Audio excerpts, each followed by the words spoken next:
Sweet. All right, so we're live. Hey Marissa, hey Laura, how are you guys doing? Hi, I'm Hey, fantastic. Thanks for having me. yeah, very good, thank you. Great having you, Marissa. It's been a pleasure watching you do your thing in the design community. Super cool.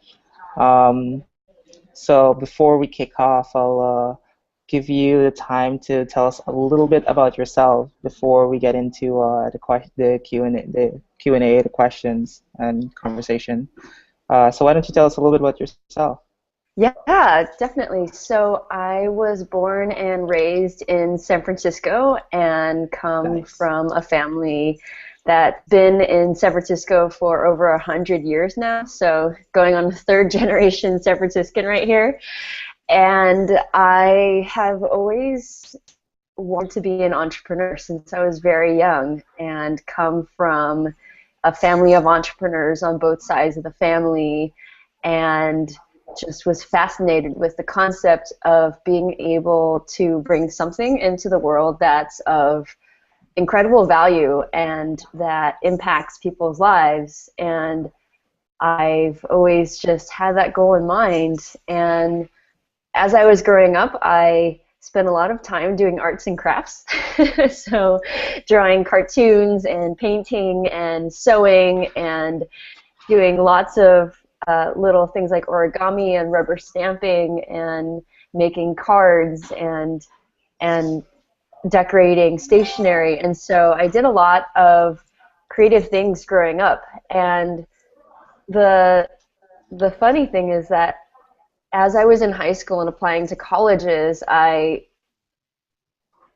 to the sort of more traditional universities as well as the art universities, art and fashion universities, and I was sort of torn in between both. And ultimately, I figured if I become a fashion,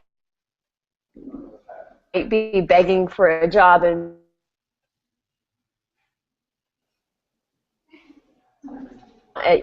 went to UC Berkeley and found that there were so many different majors I could study and ultimately decided to study industrial engineering, economics, and business, which is a far cry from design. But in the same manner, it all of those majors, all of the learnings I had from those disciplines also eventually folded into my career as a designer and what I do in terms of building companies. And so after college, I actually discovered design as an actual profession. Although I had been tinkering with Photoshop and designing websites during my undergrad career, I didn't know that I could actually do design for a job. And I discovered it one day soon after graduating from college when I worked with some design researchers. I was a technology consultant, and I was responsible for being sort of both a PM and an engineer, and and sort of doing information architecture and UX flows, and didn't really know that, oh, hey, I can actually turn this into a career as a professional designer, of a product designer, UI UX designer. And so I learned design on the job in that first job by following the researchers and by putting together user flows and by simplifying software interfaces. And eventually I just started teaching myself design. And so I worked at several startups and large companies. You guys might have heard of Nest Computing. Did design there and also ran marketing and branding and PR and analytics for a while and did a lot of things in addition to design. We got acquired by OpenTable, and I also spent some time at Apple as an iOS art director. Worked on an iPad app as well as an iPhone app, and then went to Yahoo, where I worked on lots of different things, including the Yahoo homepage, Yahoo search, built a lot of things, did a lot of things there. And the journey that I had as a designer was that I ultimately discovered that to have the most impact as a designer, I always aimed to really influence people's emotions by showing them what I design and by crafting things in a deliberate way. And so that's how I got my start in software design, just in always aiming to deliver emotional impact. And eventually, here I am today as a founder of a stuffed animal company that's not necessarily in technology, but that definitely leverages my background in product design on the web and on mobile apps, and definitely leverages sort of all of this things, all these skills I learned from being in the internet industry for so long. That's awesome. That's amazing. First, cool thing is that it's awesome meeting someone who's born and raised in San Francisco. Actually, We're don't pretty meet rare. very rare. Don't meet a lot of those people. So it's awesome when I meet someone who's born here. It's really cool. One of the I can things tell you that all about how the city's developed. yeah, and that's like a whole other conversation that we could have. I'm sure you have a really good perspective on it, which I find that must be amazing, just to be able to see a city change over time, the way it has, and it's continuing to change as well. So that must be really really cool. I wish I had that relationship with SF actually. That's really nice. One of the things that I'm interested in asking that you just mentioned is kind of like a really good segue into design. Is you mentioned like bringing, as a designer, to have impact, you appeal to people's emotion, which is interesting. So I wanted you to like sort of expand a little about how you would bring emotion into product design, and Yeah, maybe some definitely. examples of it would be awesome. Yeah, definitely. So in terms of emotional design, it's something that I think most designers don't think about or don't know to think about. And so let me lay it out this way. At the base of sort of basic design is you have design that's functional, design that works, right? It's usable, and then you sort of have design that is pleasurable to use, that's simple to use, and doesn't have anything extra. And then you have design that is aesthetically pleasing, that's beautiful to use, and that improves your life in some way. And then at sort of the tip of this sort of pyramid of building blocks of design is emotional design. And emotional design is really dialing into people's feelings and the way that they experience the world, and it shows how people can experience the world in a different way. So what emotional design does is really powerful, actually, and can really make the difference between whether users or customers come back to your product or forget about it, right? So there's a lot of ways you can sort of encourage emotional design or create emotional design. I think that thing is to and to understand the way humans work, how they think, and how I have developed a huge understanding of human emotions is just starting with myself and just observing myself. So one thing I did for the past few years is I've changed my haircut every couple months. So I've had super short hair, I've had sort of medium length hair, crew cuts, pixie cuts, long curly hair, long straight hair, everything in between, colored hair, different colors. And what I learned from that is seeing the reactions of people, of complete strangers especially, and seeing how differently they treat me.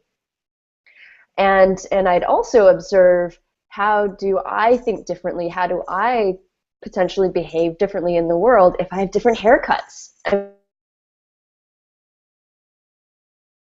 And I think that things like paying attention to your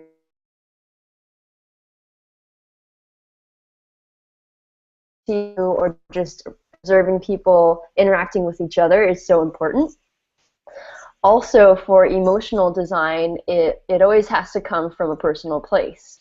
So with all of the products I've ever designed, before even signing on to them, I have to really truly have a need for them and a use for them personally. Otherwise, I'm sort of designing something theoretically that other people would use that I wouldn't use. And it always starts with understanding the product, understanding the need, and being able to really dive into it. And I think that I'm not passionate about building things or building experiences if I don't have a personal need. Other ways you can encourage emotional design include having really immersive experiences that you create, whether it's online, in mobile apps, physical products, everything in between. So when I mean immersive, it means that the user or the customer completely forgets about what they were doing and just dives into your app, your website, your product, and is just in a completely different world. And time flies and they get sucked into this time hole, right? And so building immersive experiences can also be enabled by having beautiful photography. So I've been a long time photographer since high school, and using photography in a lot of the products I've built over the past few years has been crucial to conveying a certain mood without having to even use letters and to use text. And that's important because you can convey a certain feeling that you couldn't otherwise using text. And also, a lot of people online don't read, or they won't read that much. And so pictures, especially beautiful ones that go with a brand, can make such a huge difference. I think also ways to create emotional impact include being very thorough and having a very considered design process for what you're doing. So with Bear Bears, for example, I've loved teddy bears since I was a very young child. I was actually born with a teddy bear by my side in San Francisco Children's Hospital. And the thing that I realized is that stuffed animals helped develop my own emotional maturity and my own creativity growing up. And so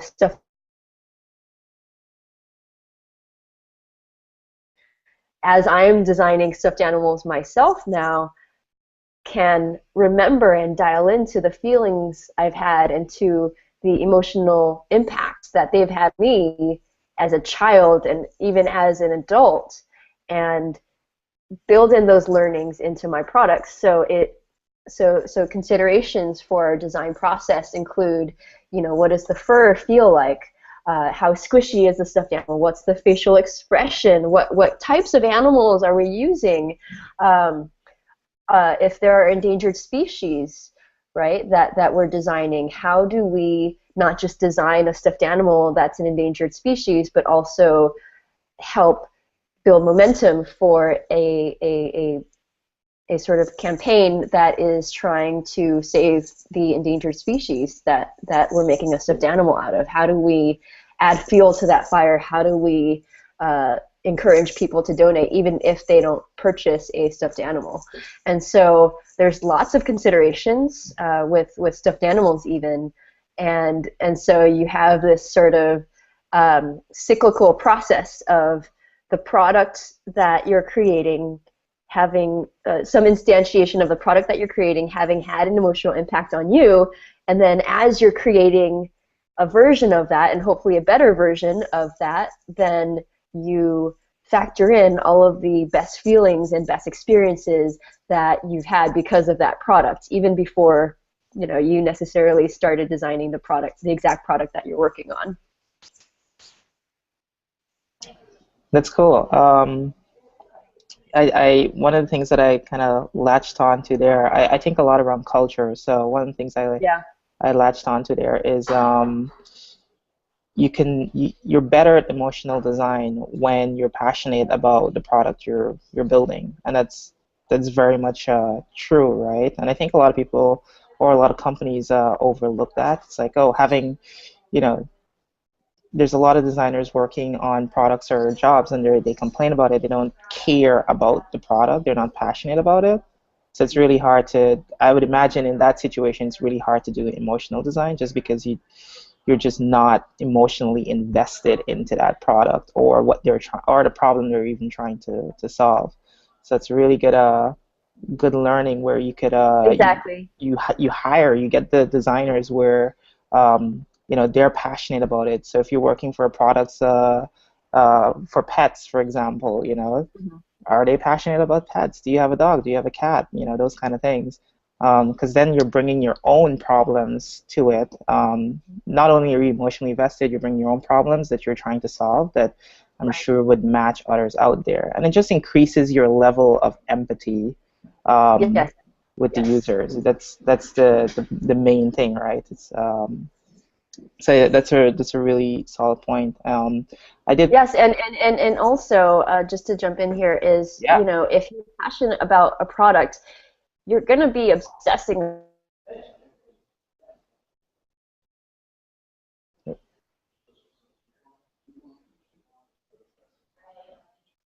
It's something that you won't be able to escape. And so if that is sort of an always on type of thing for you, then you're going to have a deeper level of thinking, I believe, than someone who's like, okay, I clocked in at my job, my 9 to 5 job, and I kind of did the work and people like it.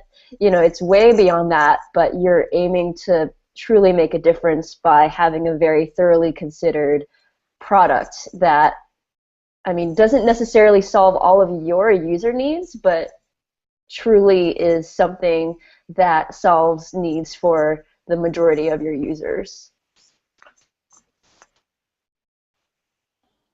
yeah, exactly. I totally agree. Yeah, that's a really great insight on how you approach emotional design. I love your experiment about your hair. That's cool. It's fun. I'm thinking of cutting my hair again, except I'm hopefully gonna be. Did you try the rainbow, the color? No, I made a painting though when I was in Hawaii the other week, last week, about blobs of rainbow hair and but I don't think I would do that. I'm more into more natural colors, but I Okay, thought about coloring my hair like silver gray right. because Well, I'm scared of death, so I wanted to like face it. that's So that's not bad. That's not a bad idea, actually. It's not a bad idea. I like it. We're all scared of it, so it's a good way to like face it. Or more importantly, not even scared of death, just scared of old age. So it's like, oh, it's a good place to get to face it just by getting a bunch of gray hair. That's cool. I like some your people have it experiments. naturally. I like your experiments. They're cool.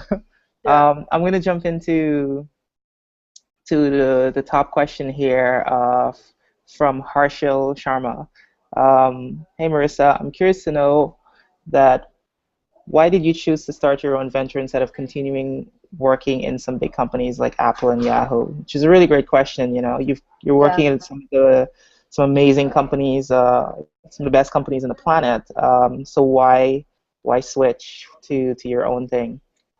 Thank you. A huge thing was that I felt like in my own path in designing for emotional impact on the web and in mobile apps was limited because of the form factor and because of the medium of a digital experience, of a 100% digital experience. And I thought about this one day, and I was like, I'm doing quite well as a UI UX product designer, uh, but I feel like there's more I can do. And so one day I just woke up with a teddy bear by my side because I hug stuffed animals to sleep. I just woke up and I'm like, wait a second, I'm a designer. I have a good eye for how things are made. I have a good eye for aesthetics. I have all this experience in being a designer and doing other things.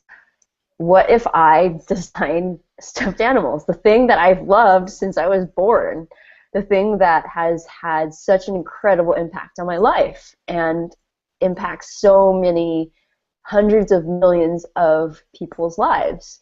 And so I just woke up one day and that thought entered my brain, and then I just started getting to work. And eventually I figured I couldn't do anything else just for pure artistic integrity's sake.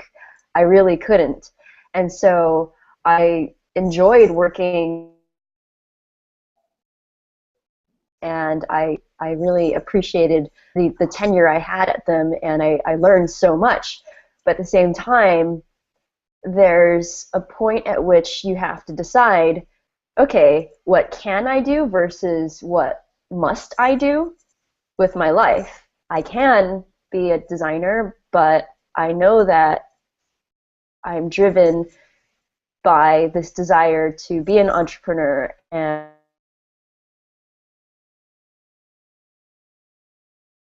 means a lot to figured people's emotions through emotional design. What better way than through a product like stuffed animals? Yeah, cool. That's awesome, right? You woke up one morning and you're like, Yeah. I'm going to design teddy bears, and then you started designing teddy bears, which goes into the next question. Which is a great segue into it. Is essentially you start designing your teddy bears. How do you? And this is from Zach. How did you build an audience for Bear Bear? Yeah, definitely. Still working on it. Which is And great. Tell us how you're going about doing it. yeah, we're just starting out, and I just on Bear Bear just a little over a month ago.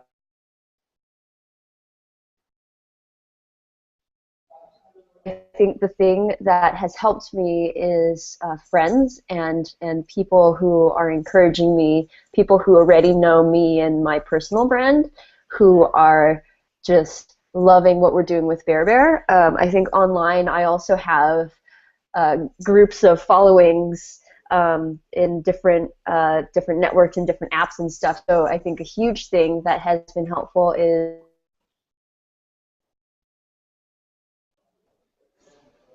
but I have over 200,000 followers on there, and what I'm posting on Wanilo is a mix of fashion finds and stuffed animals from Bear Bear and lots of fun things. And so we've also been able to build a community through that. Also Instagram. Instagram's been great. We have about over 11,000 followers now on Instagram, and we just post and photos of the design process and fun photos from interviews and things like that. And so so I think the online following has been helpful. I think the thing that we really need to do with Bear Bear to take it to the next level is to really scale up the manufacturing. And so right now I've been talking to lots of factories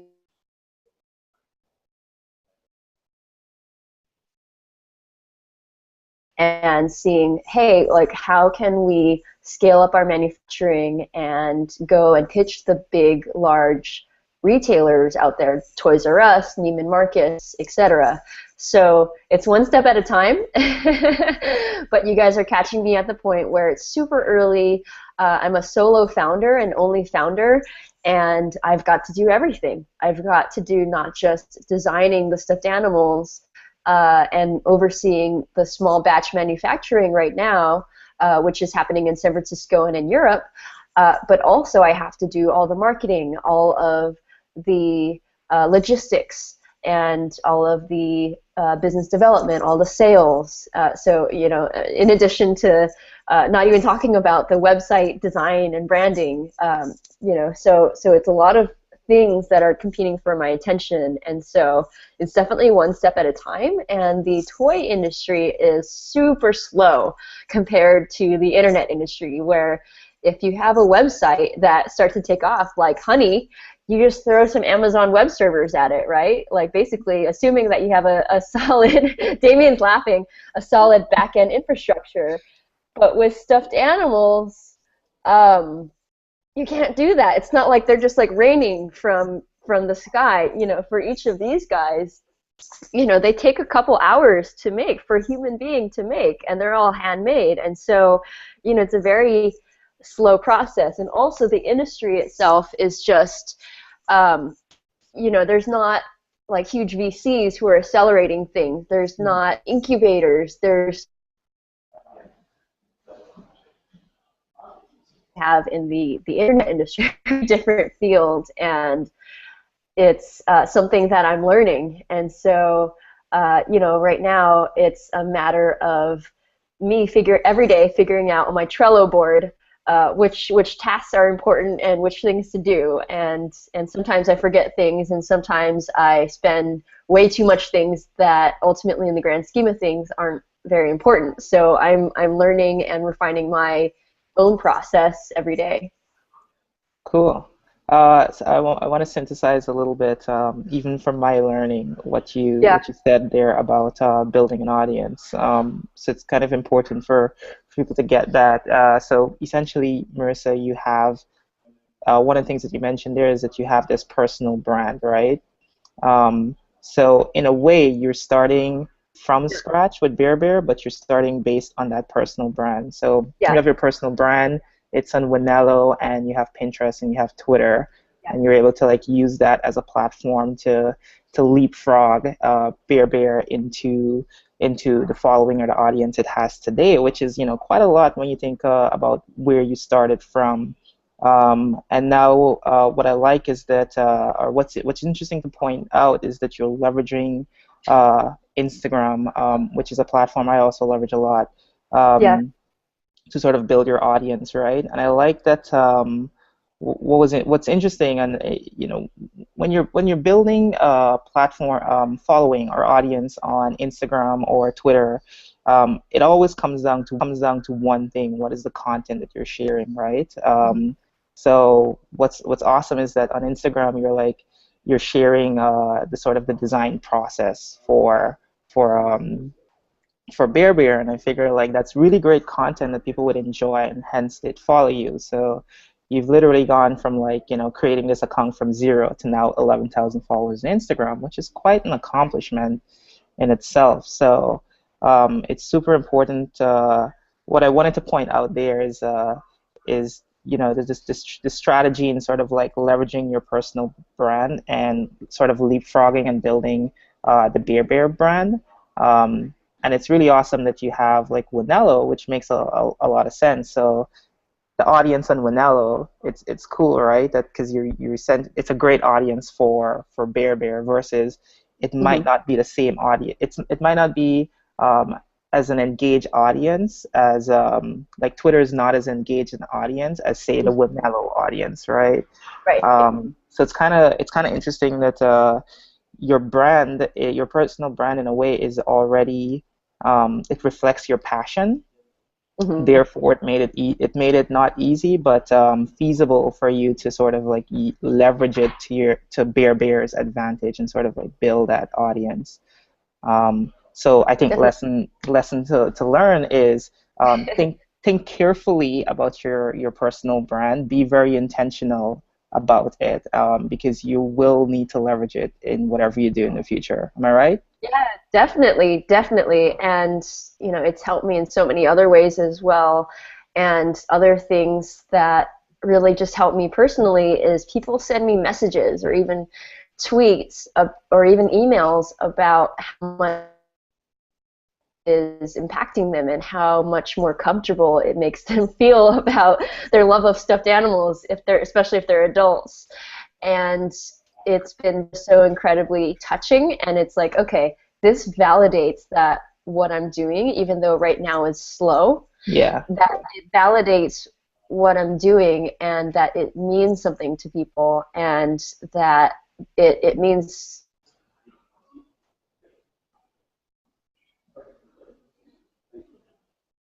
what you're doing, Marissa, is very different. No one's done this in the way that you have before, where you're coming from a tech background and you're going into stuffed animals, and also combining the sort of the three fields of art, design, and engineering, and applying it to stuffed animals. You know, people are like, wow, like that's really incredible, and I feel good about me purchasing a stuffed animal on there, or me giving it as a gift to a child or to a newborn, especially when people buy Bear Bears to give newborns on the very first day of being alive. It's just so touching to me, because that happened to me. You know, I had a stuffed animal by my side when I was born, and I'm like, wow, you know, like what if they have that stuffed animal their entire lives? I'm 31 now, and I still have my stuffed animal, Wuggy, who's a gray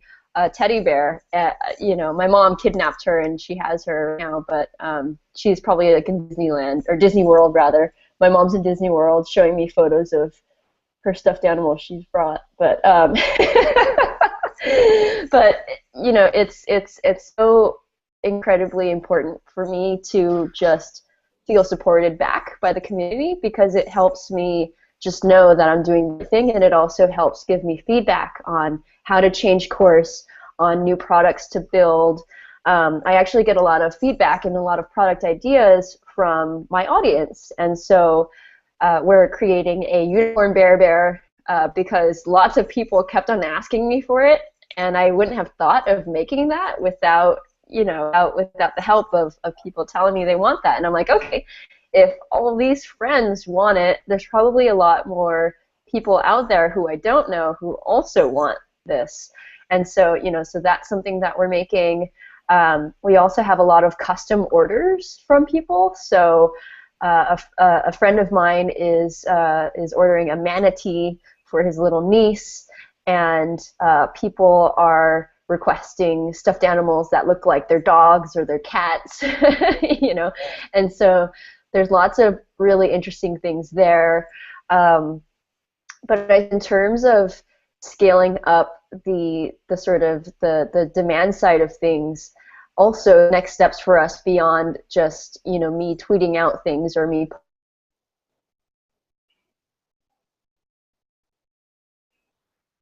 Juanilo, or the partnerships with big brands, like I said, Neiman Marcus, Toys R Us, there's Nordstrom, Macy's, children's stores, all sorts of places, local toy shop, things like that. So I haven't even done that. I talked to one store who is interested, but that was sort of just a test to see, like, oh, can I just like literally walk into a place and talk to the manager and see if they'll sell Bear Bears? And the answer was yes, and I was like, okay, well, we did that with one store, and I'm kind of holding back now. Yeah. Do it again.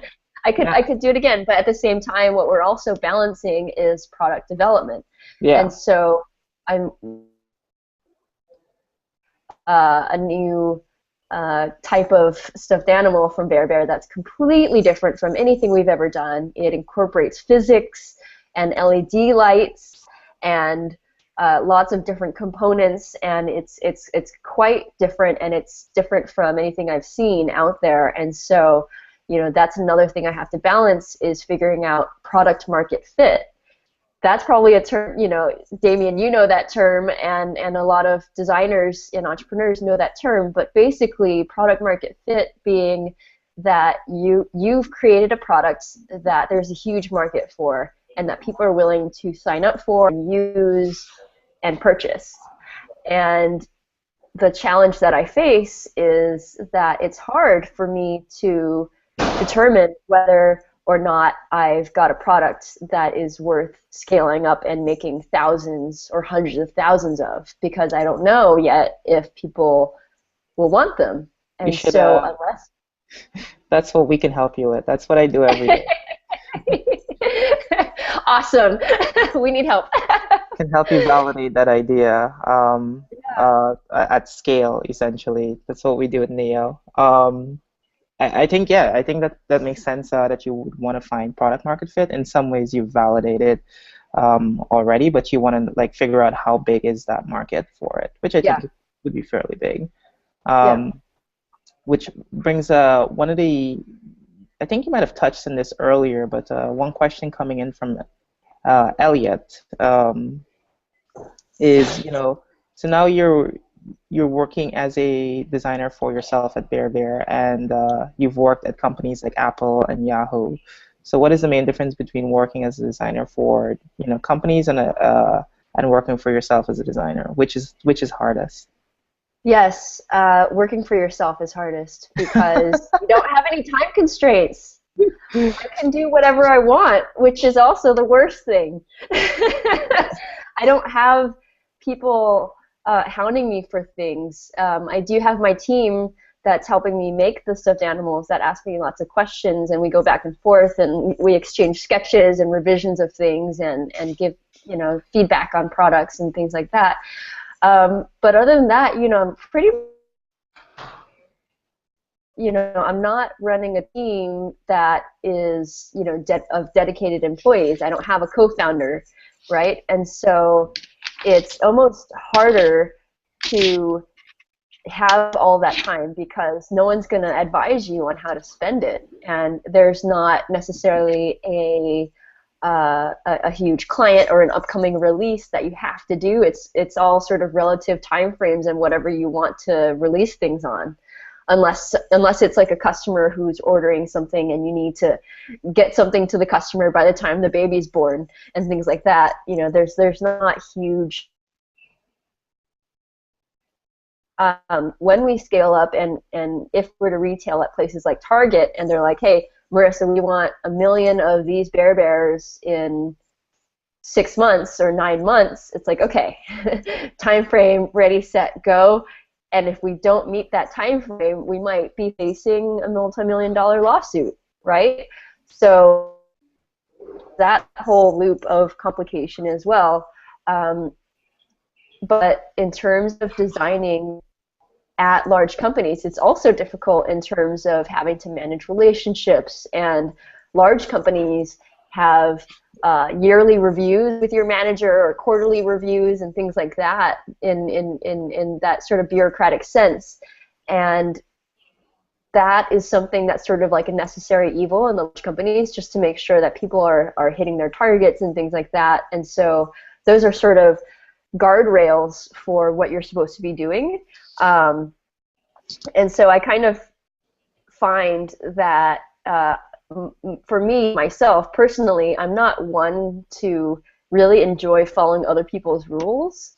And and so I kind of like to do things that I think are most important and in the order of priority that I think are most important. And so I think the corporate life in the long term isn't a great fit for me since I've always been an entrepreneur and I've always run things a bit differently, and I am not just a designer, I'm not a marketer, I'm not just in a singular box. That people in large corporations don't necessarily understand your entire set of skills if you have skills outside of. So there's also that, and figuring out like, okay, like how do I hide the skills I have, or how do I put them away for a while until they're absolutely critical.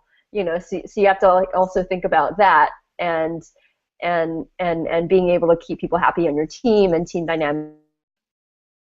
With Bear Bear, it's very freeing, and it's very open-ended, and I now what I need to do is like manage my every 15 to 30 minutes of my own time, and so that gets kind of crazy.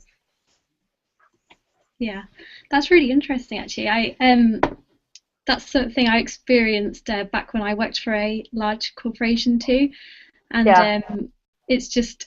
It's so freeing being able to do your own stuff, and it's kind of freeing but very difficult at the same time. So it's really interesting to hear how you're trying to manage all that. Yeah, for sure. Yeah, so the next question is from Nikki, and she wants to know where do you think the future of design is going, which kind of leads on quite well from your last question. Is it Yeah. from the big companies, the big corporations like Apple and like Yahoo, or is it going to be more entrepreneurial, you know, designers taking on more roles, like basically like you are? Yes. So lots of nuances with my answer to this question. It's a great question. Thanks, Nikki, for asking it. I'd say that they're just in line with the trend of lots more entrepreneurs coming into the field and companies being on the average smaller and startups being smaller and aiming perhaps even smaller than they used to even 10 years ago. That necessarily means that it implies that there's a lower barrier to entry for starting companies. And so, you know, it's an important trend that I think that designers should really think about and prepare ahead for. So, you know, Damien here is a great example of a designer founder. And I definitely encourage that, you know, in people to look at careers from people like Damien or even myself and to see what have we learned, how have we done it, what are our struggles, what are our triumphs, and is it for me? And I think that the future of design is definitely partially entrepreneurial for those who want to be entrepreneurial. And I think that if you do want to be an entrepreneur and you're starting out as a designer, is to make sure you beef up on business skills. And whether you're taking business courses or whether you're learning how to do growth hacking and marketing and biz dev and sales and Google AdWords and email campaigns and things like that, is to brush up on those skills because they're critical. By extension, though, also those business skills are important if you want to go into design leadership and management at a large corporation, because they're going to want to know that you've got a holistic view on how it impacts the bottom line of revenue, and et cetera. And I think, you know, I've seen design leaders do well at this, and I've seen design leaders do poorly at this. And the ones who do well at it always try to learn from other business leaders, and they have mentors or they're learning classes in person, and so they're being very deliberate about learning business rather than just sort of absorbing it from whoever's around. And you know, beyond that, for future of design, I think that in terms of our roles as individual designers, it's becoming a lot more interdisciplinary. So what I mean by that is we're not just learning design, but we're incorporating other fields of problem solving in. If you have a background in design, you should probably pick up things like engineering or management or marketing or growth hacking or branding or PR or sales, or, you know, some, at least one other discipline. But I think the trend we're going to see is that designers are going to need to have to learn additional skills. I think that if you're a UI UX designer, that you have to learn engineering. I think what it means, though, is that in the future you're going to have to pick up other skills. So even if it's not engineering, make yourself useful and be able to think your way out of problems rather than just looking through a pure design lens. I think additional skills outside of design are the ones that will do the best and that will succeed, and that will have the longest careers. And I think that the design profession in general is morphing, and it will require that we eventually learn new skills. So I think a huge market that's opening up, for example, is biotech. And today, human beings have a very small, limited understanding of how the human body works, how to cure cancers, and all those things. And I think that in the next 10 to 20 years, a lot of designers will have to be able to merge this understanding of the human body with designing interfaces for surgeons or for things like that. I think also design is becoming such a large part of our physical world around us. So, you know, we're talking about interactive billboards, the Apple Watch. Being able to design for interfaces like that necessarily requires that you're an interdisciplinary designer, whether you are a set designer or a production designer or an industrial designer and UX designer, that kind of thing. We're going to see a lot more merging together of fields in design just because design is much more of an immersive experience beyond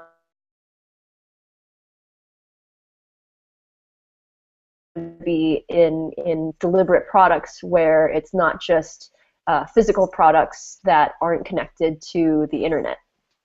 So so yeah, I think I'm excited about where the design profession's going. I also hope that designers like me will continue to also look at old school products, like or even handbags or accessories, jewelry, etc., and want to reinvent them to make them make sense for themselves and for customers who want new spins on products and don't just want all the same old things. Cool. Yeah, I know what you're saying.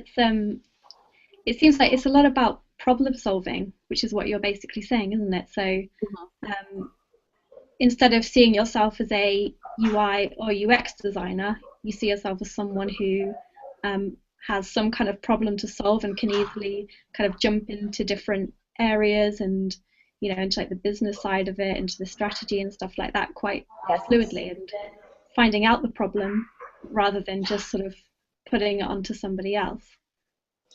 Yeah, I often encounter the situation where people ask what I do, and I'll say a designer, and then they'll say what kind of designer, and I'm like, oh, Full stack unicorn. I like to think I can design anything. But yeah, I've often like shared that thought a lot, that designers should not put themselves into a box. They shouldn't be icon designers or UI UX designers, or you should just be designer, period, meaning you solve problems. One of the things that we do at Neo is when you talk about being an entrepreneur, it's essentially, as a designer going forward, if you're going to be an entrepreneur, look at yourself, and you don't have to be an entrepreneur for this. This is just how you should be. We kind of look at ourselves as like a pie, and then design might be a big chunk of it, and it might even just be visual design, right? But the other parts of that pie should be divided up with other things, whether it's growth hacking, business, sales, all the other things that is required to build product. You should know a little bit of different things, but how you want that pie to be, the biggest chunk, whatever that is up to you. So you can say, oh, I love visual design, so I'll focus on that. That'd be like 75% of what I do. What's the other 25%, right? So things that's what I think you were getting at about, like, not when you say you're a generalist, it's basically, you're more hybrid, right? You're a specialist in one thing, but you're able to do a bunch of different things. And those are the designers that people are interested in, and those are the designers that start amazing companies.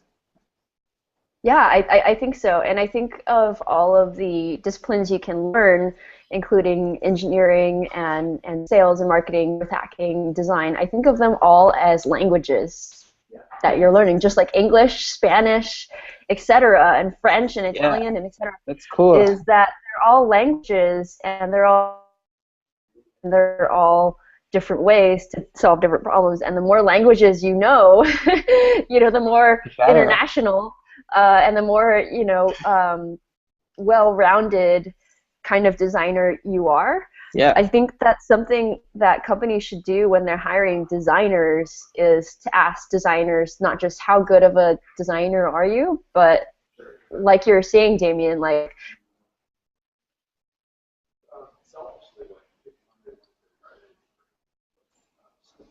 skills, or even like make it and clear and say, hey, I'm a designer first, but here are my additional skills. I think a lot of employers would be blown away by certain candidates, and I think it would give a fuller picture of a job candidate's actual skills. And it's something that I've never been asked on any job interviews. I've always had to be explicit about it and talk about it, and I've even had it be held against me before, where I was talking to a large company and they're like, we're not sure she wants to be a designer, and I'm like, I'm already a designer, and I'm already a designer. What are you talking about? It just so happens that I have these other skills, and I thought I'd be useful by mentioning them, but now it feels like you're holding against me. So I think that's the number one mistake employers make, is in not valuing and recognizing.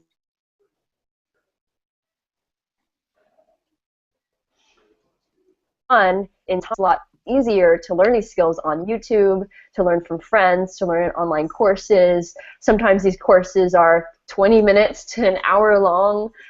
Sometimes they're dedicated courses from universities, but there's just so many things that I think designers can continue learning, and it doesn't even necessarily all have to be on the job. But what I found is that certain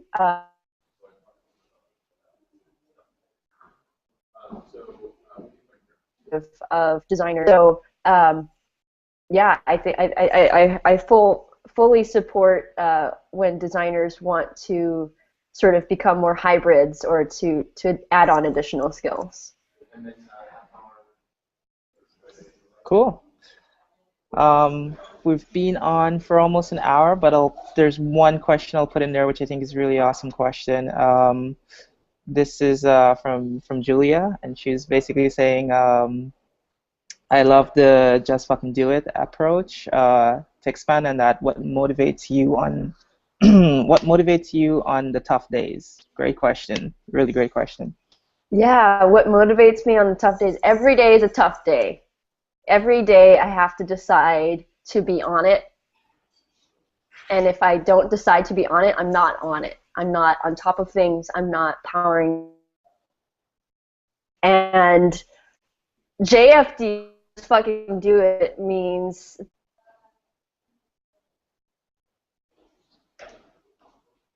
but the key to doing it is just to release it and not to be ashamed. So let me go grab my first stuffed animal that I made, and I'll show you guys. Hold on one second. So this guy is the first stuffed animal that I made, and it's actually pretty similar to the newer line of stuffed animals that we have. Pretty similar, right? And so there's a few tweaks and everything, but with this guy, I figured out how to make patterns. I tried making different stuffed animals, and I eventually was able to make my own pattern because of what I learned. And so with just fucking do it means like, hey, I didn't know that I'd be running this company full time right now.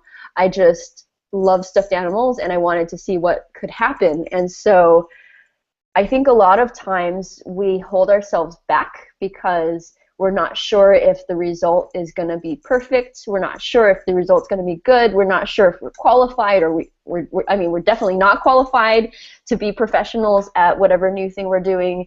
And we have to just really quiet those fears and say, hey, even right now, I'm not a professional stuffed animal designer and maker fully, and I'm definitely not as qualified to do my job as my team is, for example, and they've been making stuffed animals for decades, and they have backgrounds in industrial design and everything, right? But yeah, at the same time, I'm able to, because of making stuffed animals, able to even teach my team new things because of my background in UI, UX, and product design, and because of my business background. And so I'm able to teach them new things because I have a different perspective. And surely because of that, I'm able to bring something new to the table and and you just never know what's going to happen. It reminds me of when I first started teaching myself design. It took me years to take to build up the courage to be a professional designer, because I was afraid that my skills with the computer and with making digital design they weren't going to be able to represent what I had in my head well enough. And sure enough, I was right. The things that I made first, as when I was first starting design, they sucked. I was embarrassed. I didn't even want to show people. Yeah, that's the case And with all of that's us, all isn't of it? us. That's all of us, right? A good friend of mine said, everybody sucks for the first couple of years. Like, the best of us suck, like absolutely suck, and he's so right. I mean, I really sucked for the longest time. And so so just remembering that, like remembering the way that we learn design, you can apply that to learning anything. So, I had been taking up painting, for example, and I hadn't painted anything since second grade until recently. And I painted my slides for a talk at UC Berkeley I had. I painted some artwork to surprise some Bear Bear customers with. I would include like a painting along with a stuffed animal in the box I would ship, just to surprise them and say like, oh hey, I made this thing, and it really works. And what's interesting is that all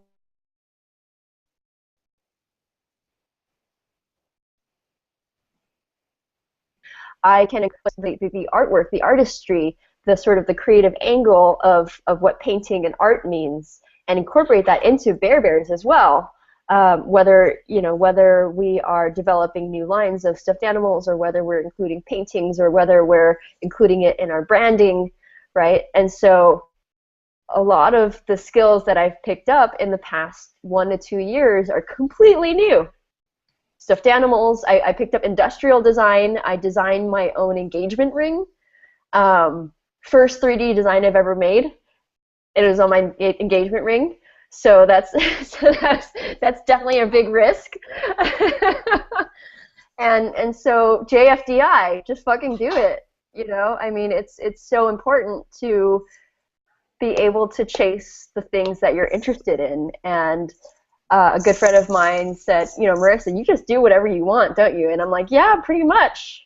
I mean, and that's the key, is just to be unrestricted and just to push yourself. And if you have an intellectual curiosity or creative curiosity about something, just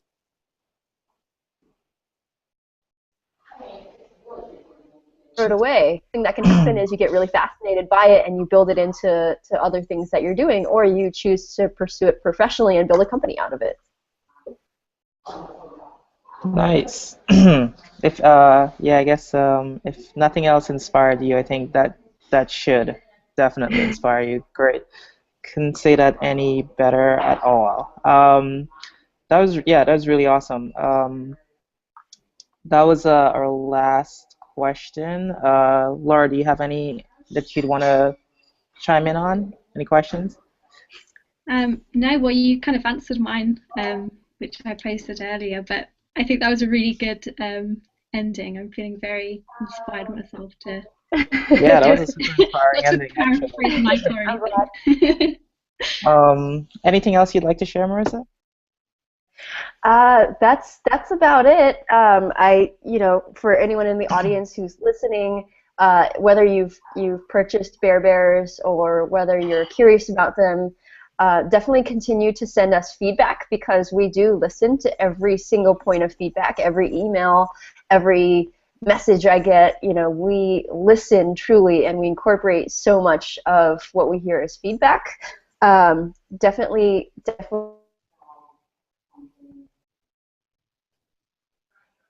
that you want to be customer first company, and we couldn't do this without the feedback of you guys out there. Our website is mybearbear.com, mybearbear.com, and we're on all the social media websites, and you can find all the links on our website. And yeah, if there's any other questions you guys have, you can email me, marissa@mybearbear.com, and any other ideas, feedback, suggestions, ideas for companies to partner with or new product lines, any of the above. We're always open, and just let us know. And I appreciate all the time.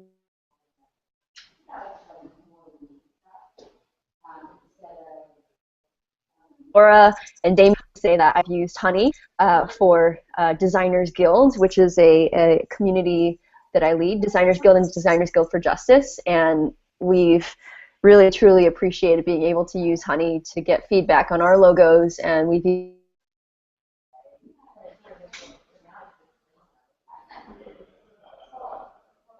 launched on Honey, something very valuable to the design community and something really fantastic for getting feedback.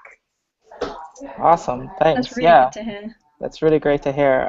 Definitely need to ramp up and do more work to get it out there. But Marissa, thank you so much for doing this. I think it's awesome. There's a lot of inspiring stuff that you've shared. So thanks a lot for doing it. For the next one, we're gonna try to get some really cool people. I haven't talked to them as yet, but I'm thinking on the top of my mind, if Victor is watching, I'm going to try to get Victor on here. He's the previous co-founder of Everest, now doing some other cool things. And then I'm also going to try to get my buddy on here, Sam Kosman, who descended or jumped into a volcano several times. So we'll try to get him on board as well. But yeah, it's just a bear saying hi. I got to get one of these for my room. And so, do you ship to the UK? We do actually. Yeah, we have we ship directly from Europe, inside Europe as well. Sweet. Oh, great! Awesome. It's really cool. Thanks. Yeah, again, thanks, Marissa. It's really awesome what you're doing. Love it. Keep it up. There is actually one question that I had, but I probably should shoot that. I need to get you into the Honey community. But what I wanted to ask is essentially around how do you go about building communities, or how are you intentionally building communities? Right. So like Designers Guild is one of them. Designers Guild for Justice is another one. So you're clearly doing an awesome job at building communities, and I'm very much into those things. So that's going to be Thank my you. personal question I asked while we're still on. Yeah. We can extend our chat a little bit. So building communities, I've tried to build other communities and have failed. So and even today, you know, it just requires that you have a sizable audience with an actual need. And so what the need for designers to have a place to share insights and to ask real questions. Basically, it was, hey, is there anywhere online where we can be real with each other, where if we're struggling, we can get support and answers and mentorship and all those great things. And I just didn't know of any place where you could do that. And so the thing with Designers Guild that really sparked it is the fact that I had a really talented designer friend who almost didn't get taken along and brought in with the acquisition of a company that the designer was at. So, and the designer was one of the most talented designers I've ever worked with. And I was like, wow, there's just no support for something like that, like a situation like that, you know, and there's no community built on trust where someone like that could ask for help or support or just answers on what to do. And so so I started Designers Guild with that goal in mind of just being a place where people could be real with each other, share the most powerful insights.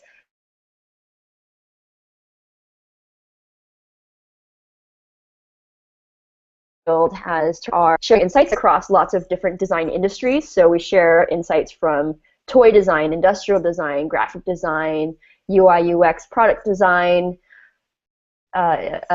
civic design, government design, service design, fine arts,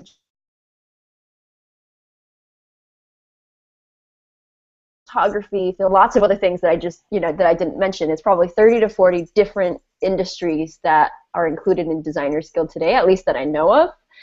And for me to be able to learn from industries that are outside of my normal wheelhouse, I think it just makes me a better designer. And I'm hoping that that's also the case for other designers in there. And then Designers Guild for Justice was a spin-off.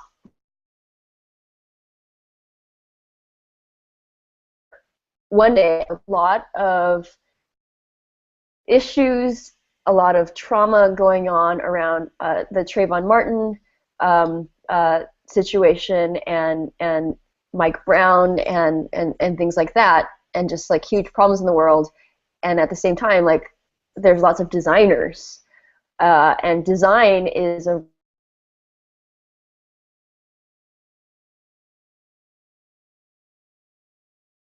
profession, at least profession historically, when citizens have been upset by things, artists, sort of fine artists, sculptors, painters, have been sort of a voice of resistance and doing things representationally and as artists to say, hey, here's what we think about it. We want to make an impact. And so I thought about this. I was like, well, there are the fine artists and the poets, but the creative class that's really come into power now is designers. And so, so designers have done a little bit on the Wall Street protests, and a little bit on other sort of things around the country and around the world. But what if we had a community for that, where our focus is to be able to offer volunteer design help for whatever important campaigns going on? And so it just exploded as well, and it's built on top of Designers Guild, and it's sort of an offshoot, and it's really been remarkable, where we have over 1,000 members within the past probably 4 months, and we've worked with over half of the top groups in the Black Civil Rights Movement. We're working with different campaigns, including environmental issues, homelessness, poverty, jobs, gender discrimination, sexual orientation, etc. And it's just really been fascinating to see that designers can make such a huge impact by simply designing graphics and designing posters and designing logos, designing websites for these awesome campaigns that don't necessarily have expertise in design or even engineering. And so I think that the work that we do in Designers Guild for Justice is something that continues to help the community grow. In terms of Designers Guild, it's the fact that we're all sharing really helpful resources and tips and asking really important personal questions of like, hey, I just got laid off from my job, what do I do? Or figure out how to achieve within design. How do you become a design leader? How do you give critiques to people without them feeling like their feelings are going to get hurt, etc. So there've just been, I think historically these subjects would be touchy, especially with coworkers you might not know very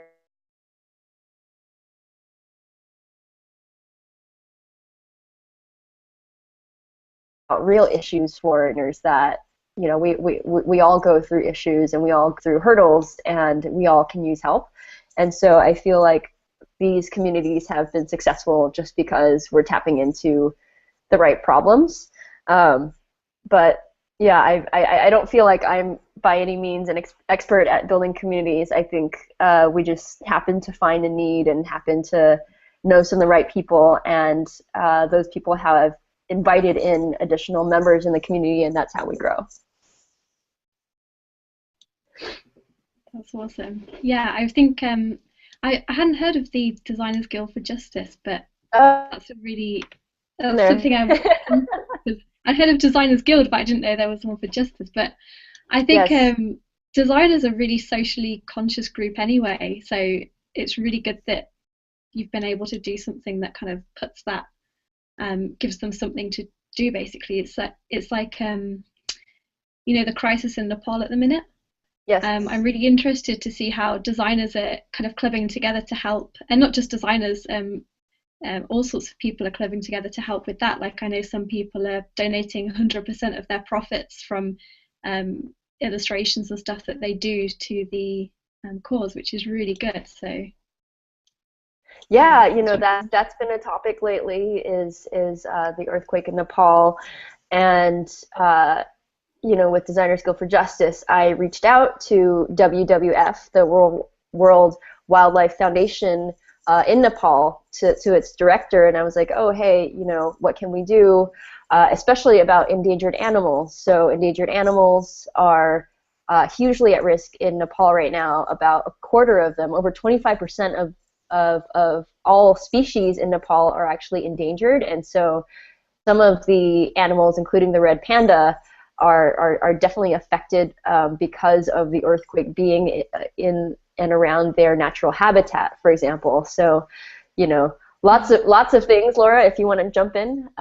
there's lots in there. absolutely. Sure. Definitely. I'll check it out now. Yeah, for sure. Yeah, I don't know if I'm not sure if Damien can still hear us, but I'm sure you answered his question really well. Yep, Are totally you got it. still I there? think it was Cool. awesome. Awesome. That makes a lot of sense in terms of it's kind of like a product approach to community, right? There is a need and there's a fit, and if you find that fit, then it's somewhat feasible for a community to be built around that need. So makes us a lot of sense. And that was great insight and perspective to get that. It's awesome.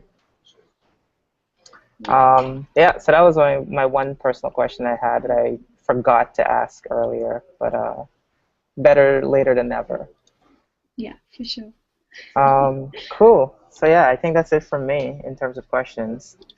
Yeah, and me. All right, But yeah, guys. thank you so much for talking to you. It was really great.